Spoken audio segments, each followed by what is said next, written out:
Good afternoon, ladies and gentlemen. Welcome to this webcast on succession management, a critical success factor for business sustainability. My name is Mario Ferraro. I'm the Director and Practice Leader for Deloitte Consulting Human Capital in Southeast Asia, and I'm very happy to deliver this webcast on behalf of People HR and H Senate. What I would like to do in the next 15 or 20 minutes is to share with you some thoughts regarding succession planning. We will start by looking at the environmental context of succession planning, by looking at the talent landscape. We will then look at why is succession management so important and why do we consider it to be critical to business sustainability. We will then look at some of the key elements and success factors to build a succession management framework. We've all heard a lot about the war for talent for quite a few years now. The fact is, the war for talent is still on. Deloitte Consulting conducted some research in this area and found that across all regions in the world, most C-level executives anticipate shortage of critical talent in a number of areas. So talent shortage is a concern not only in emerging markets, but also in mature markets. In fact, talent shortage is a concern even in locations where unemployment rates are very high. And this gives us a paradox. How could it possibly be that in countries where so many people are unemployed and looking for work, C-level executives still think about a shortage of talent? In the next few minutes, we will understand some of the factors that create this paradox. For now, I would like to focus your attention on the many different functional areas where there is an anticipated shortage of talent. And you will see that in Asia Pacific in particular, an overall 61% of respondents to our survey anticipate a shortage of talent. And in fact, all the functional areas are well represented with response rates of 50% or above.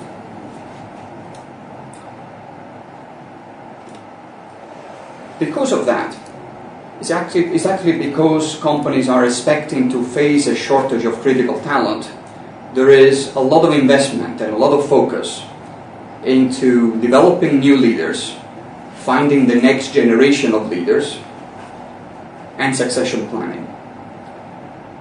As you can see from the survey results, developing leaders and succession planning is actually top of the agenda for global as well as Asia Pacific leaders. You will notice also that the next in line, the next most popular reply, was recruiting hard to find skill sets. So it is not difficult to understand that these two things are actually related. Succession planning is quite challenging, and companies and leaders are very concerned exactly because it is not easy to find successors, because the skill sets required today for today's leaders are actually quite different, quite complex and very diverse compared to the competencies and skill sets that leaders were expected to have 20 or 30 years ago. There are actually some mega trends happening today in the world that make succession management important, compelling, and challenging. Let's have a look at these. It is fair to say that the market is very uncertain today. Companies are competing. There is competitive pressure that is bringing down the margins. Organizations are trying to become more efficient in the way they operate. And that has led many organizations to become leaner, to become flatter, and to streamline and to downsize. This streamlining and downsizing is effectively translating into a consolidation of roles, which means that throughout their careers, employees have fewer opportunities to spend time in what we call preparatory positions.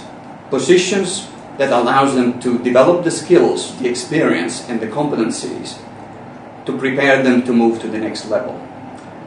Career jumps are becoming more discrete now, more drastic. And tenure rates, the number of years that individuals spend within a company, are becoming shorter as well. So, in practical terms, there is less time today to prepare our future leaders for their future positions. The workplace is also becoming more diverse, and today's leaders need to manage a multi-generational and diverse, ethnically diverse workforce. A multi-generational workplace means that mentoring today is not only happening top-down. We are no longer just facing the situation where the older mentors, the Gen X or baby boomers, mentor the younger generation to teach them the ropes and to teach them the new job. We are beginning to see more and more the younger generation mentoring and leading the older generations.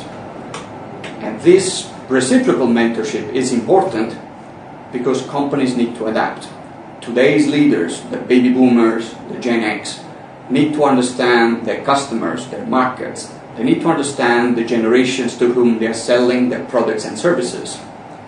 And they need to understand that there are alternative ways of working and that the market out there is very diverse.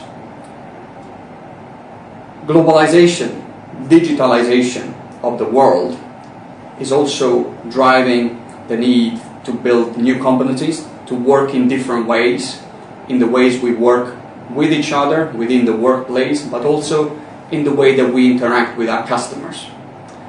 And therefore, some new critical skills are emerging very rapidly that tomorrow's leaders need to develop and need to continue to stay in touch with.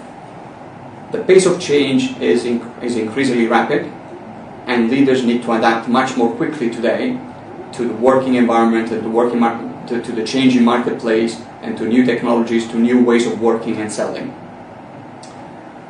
Finally, demographics issues also play a role into generating the need for succession management. The world is getting older. The baby boomers and the Gen X are retiring, leaving a bit of a vacuum behind them. So retirement needs to be taken into account when companies plan for their succession. And unless they develop the future generational leaders fast enough, there will be a significant gap that may create leadership challenges within an organization.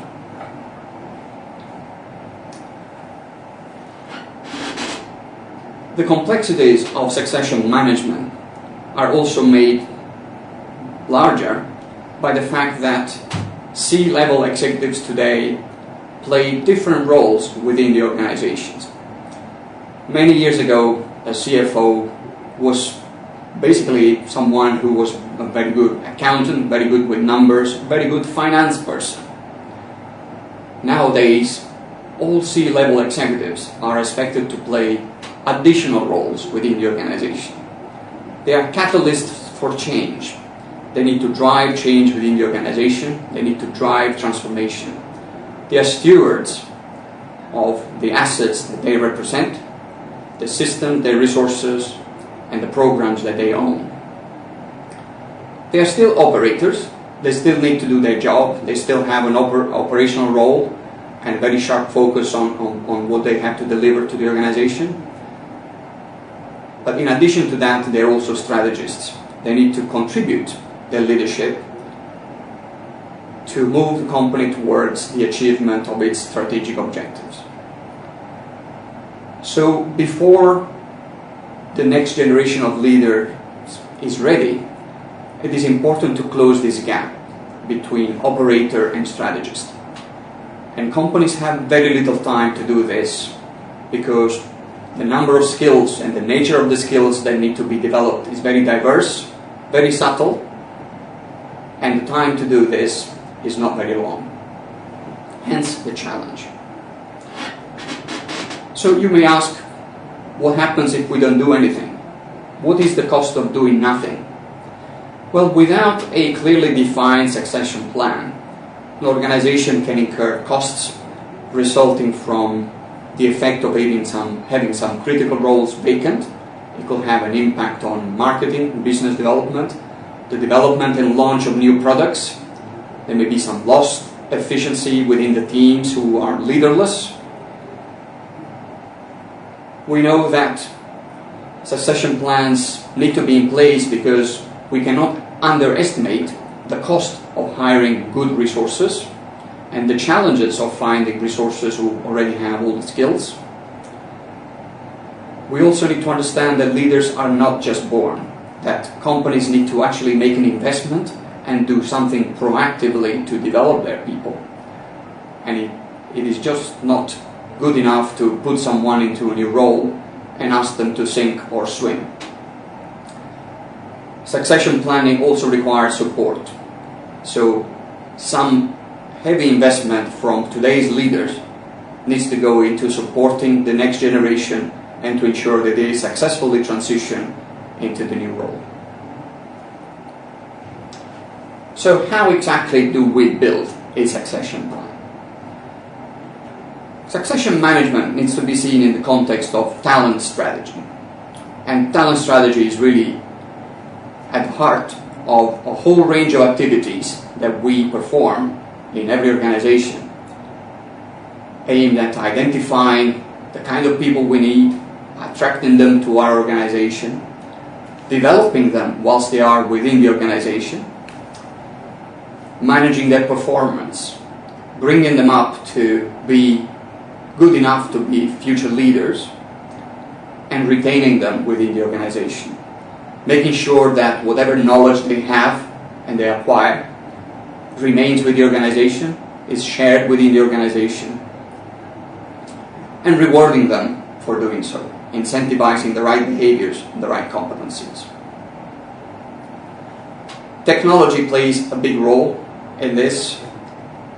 Technology will allow organizations to understand the kind of skills that they have, the kind of people they have, to understand trends in talent attraction, talent retentions, talent turnover.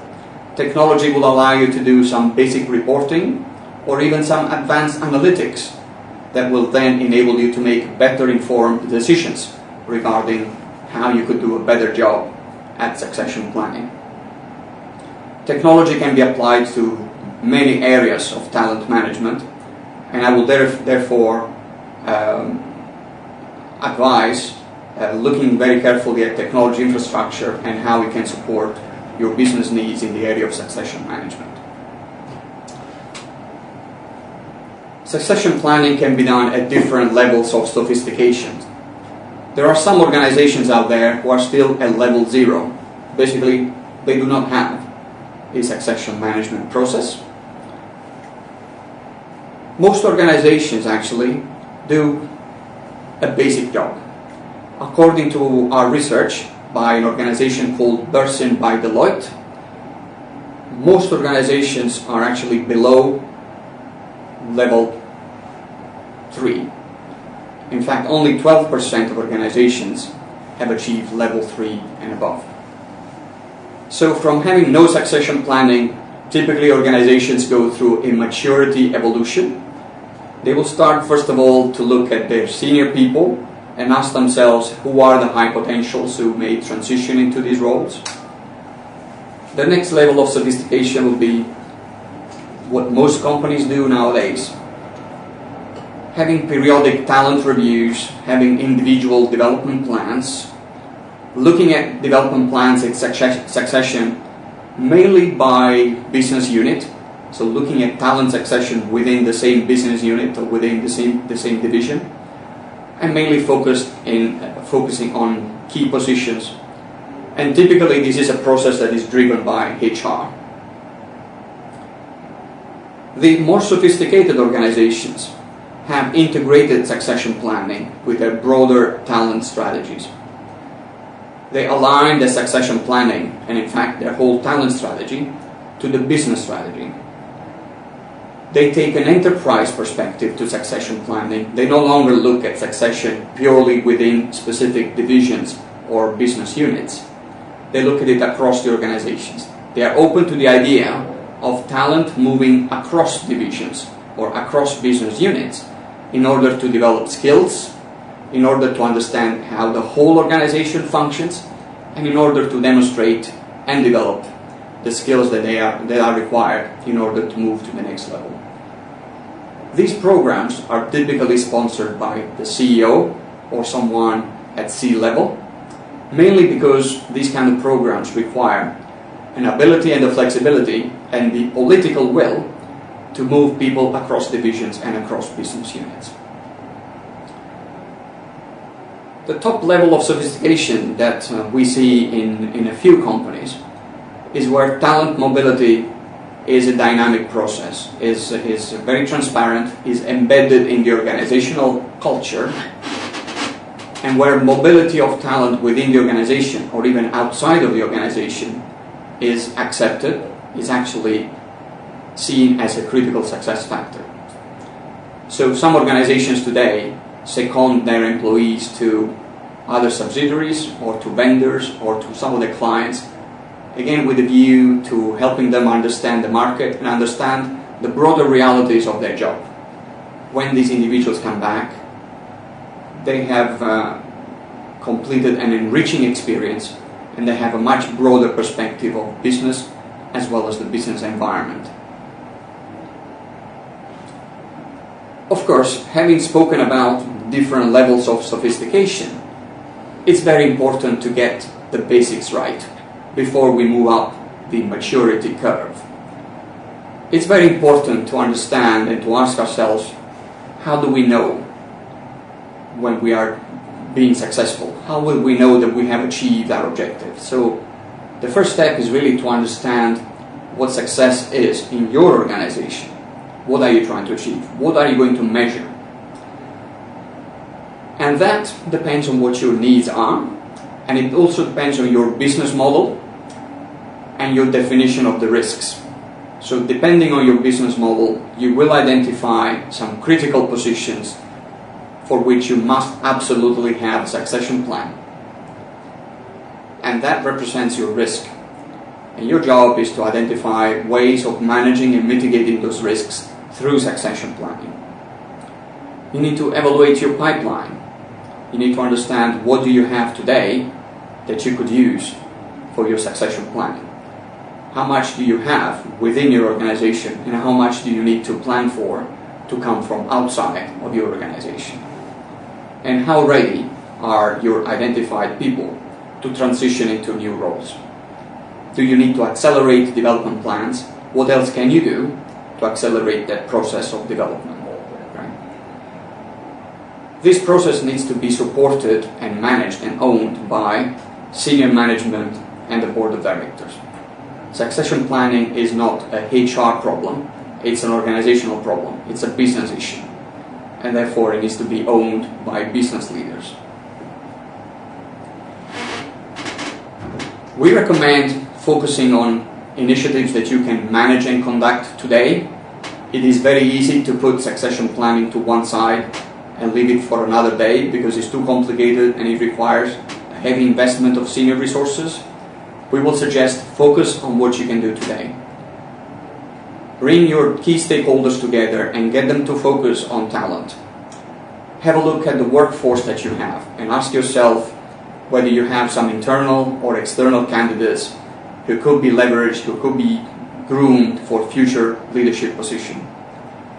Have an immediate talent review to look at your succession list. Look at your programs, how you are developing your people today.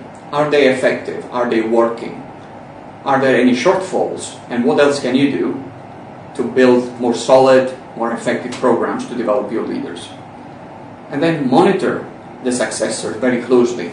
Look at how they are performing and ask yourself whether they need further support, whether they need more incentives, and whether they need any more guidance in order to accelerate that development path. Succession planning also needs to be aligned to best practice. we notice that the most successful organizations leverage specialist roles within HR to manage succession, to facilitate succession. If you create a dedicated role, or if you have HR business partners as catalysts for succession management, then the business leaders are more likely to hear and to engage with HR and to own succession management as their problem. Ensure that the competencies that you're trying to develop are in line with what your business needs are.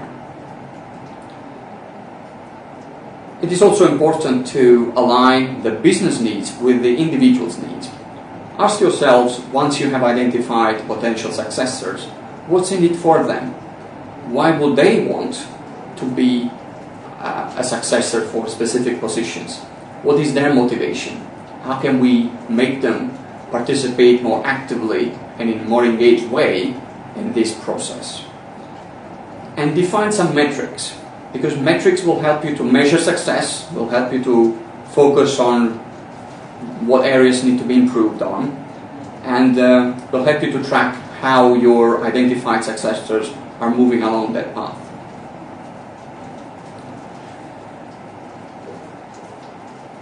Here are some key points for you to embed in your organizational culture and to take practical action to start your succession planning process today. Try to understand your people. Ask yourself, how are you managing your people today? Do look out for subject matter experts. There is a lot of research out there, but there are also subject matter experts on the area of talent management and succession who can give you ideas, insights, and best practice taken from the most successful organizations. Ensure that the competencies that you have identified as being critical for succession management are the same competencies that you look for when you select your talent, when you hire them, and when you select them for succession. If you have a succession plan, take it off the shelf, dust it off, have a look at it, and revamp it. Develop your people, grow your people, learn as an organization, encourage knowledge sharing, because knowledge sharing is what makes people leaders, enabling them to have a perspective of the organization that goes outside of their own role, and it is more holistic. Involve the leadership. Ensure that succession management is not seen as simply another HR task. Identify key metrics and make a decision regarding transparency. Ask yourself, should we let our people know that they have been identified as potential successors? There are two schools of thought regarding transparency when it comes to succession planning, and Deloitte advocates some degree of transparency. We believe that by being transparent, you're actually incentivizing and motivating the people that you want to retain and develop in your organization. So here's a question for you. Do you have a succession plan for critical roles in your organization? You may want to take a moment to think about this when you finish this webcast. Some more questions. Do you have answers to the following? Do you know precisely what skills, ability, and experiences are needed today and in the next 3 to 5 years? Do you know what competencies are needed in your workforce, in every segment of your workforce? Do you think that your talent programs and the infrastructure in your organization supports succession management? Are you clear about your value proposition? Why would anybody want to join your organization? Is that clear in your mind? Do you have a clearly articulated employee value proposition or branding statement? And what is the role of your CEO and your C-suite executives in talent management and succession planning? These are all important questions that could represent the starting point for successful succession management. In our experience, there are a few critical success factors. I would like to share with you a few of them. It is important to understand what the employees are looking for. The most successful succession plans incorporate, to some extent, employees' input. They take into account the employees' aspirations, ambitions, and desires. It is important to motivate future leaders and to develop them by leveraging interesting assignments, whether they are special projects, secondments, or even overseas assignments, to stretch and challenge them so that they expand their horizons and they understand the business from different angles. It is important to assign specific responsibilities to different parts of the organization for reviewing and overseeing the progress of their employees. This is not something that can be just owned by HR. The company's culture and values need to be reinforced, and succession management should become an important part of the organizational culture. Your employees need to know that if they perform, if they absorb and demonstrate the values and the competencies that you need, they have a good chance to be considered for leadership positions. Ensure that if you look at best practice, you then tailor it to your organization. Best practice is a very relative matter. It is very important to understand what you need and how you can take the best parts of best practice and tailor some of the key points for your organization. Look beyond compensation to retain your talent and to motivate your talent. Again, transparency, career progression, special assignments, recognition, they're all very important factors to motivate, align, and reward your employees. And finally, get your leadership team together and identify collectively the key leadership criteria that you're looking for, that you're going to adopt in order to build your succession management program. Just a few words of warning based on our experience in helping organizations develop succession plans. It is important not to work in silos. As I mentioned earlier, succession management is best performed across the whole organization rather than within divisions or business units. Recognize that best practice may not work for you and that you may have some unique requirements that need to be taken into account. It is very tempting to look at external talent if you have a shortage of skills, but have a good look within your organization first and ask yourself whether in the long term you could invest in developing your own people rather than getting these people to see that somebody else is coming from the outside to take the best positions. Transparency is important, but it's also important to moderate that transparency in order not to disenfranchise those employees who are still critical to your business model, but perhaps not selected for succession planning.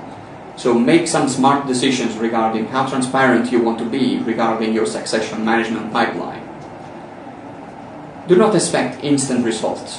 Succession planning is something that should be ongoing, and it is a long-term investment. There are some risks, because there is no guarantee that the people you have identified will still be with you in 3 or 5 years' time when they should be ready to transition into the new roles. So it is an ongoing effort and you cannot expect instant results. Do not rely on just HR to make it happen. Get leaders involved, not just when things go wrong, but throughout the process. Get them to own the succession management issue. Recognize that each individual has development needs that are unique. Institute metrics, data, start measuring the success of your plan, but at the same time don't make it too complicated.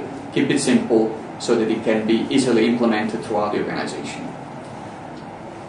Unfortunately, this is all we have time for today, but I hope to have stimulated some interesting thoughts for you to follow up when you go back to your jobs today. I remain at your disposal should you wish to contact me for any further information. For now, I would like to thank you for your attention and goodbye.